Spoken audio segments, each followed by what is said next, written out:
So on our 4x4 RV project, we're using a 2nd gen chassis with 4th gen steering, Ram stuff. There's still something we need to fix on this front axle though, because I hate automatic crap, and this thing still is automatic. So we're gonna make it manual. So let me show you what's going on.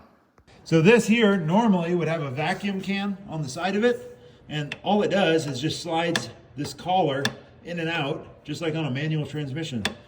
So now your inner and outer axle are disconnected. Now they're connected.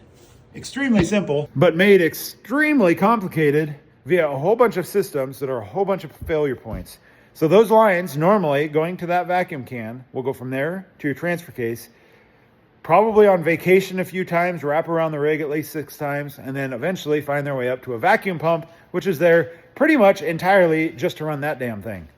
So I've already eliminated the vacuum pump on this motor, and we're using an industrial style power steering pump. There's gonna be a video a little later on coming out on the channel that'll show you how to replace that factory power steering stuff from Ram with that industrial style, and how to make your own lines going up to your Hydro Boost and your power steering box.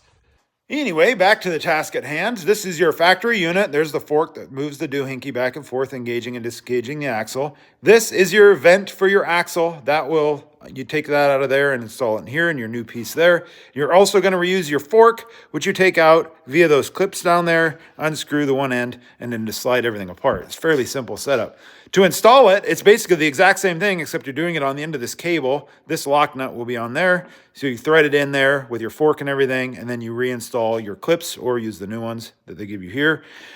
This cable is a spin actuating cable, not a pull and push cable. So you'll spin it to engage it. They work pretty well. They're agricultural cable is basically all that is. It seems to be a pretty good unit. This, however, was definitely cast somewhere where they don't require shoes in the foundry, and it kind of looks like it. So it's not the nicest in the world. We're probably going to clean that up, but the gasket they give you is thick enough to probably accommodate for that porous surface. So as far as this goes on the other end. This is your switch. So that will replace this switch.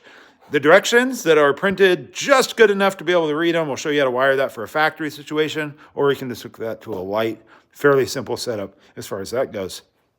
Now for me, this is just a placeholder until we do manual hub conversion later down the road. I would much rather disconnect both axles instead of just that right side.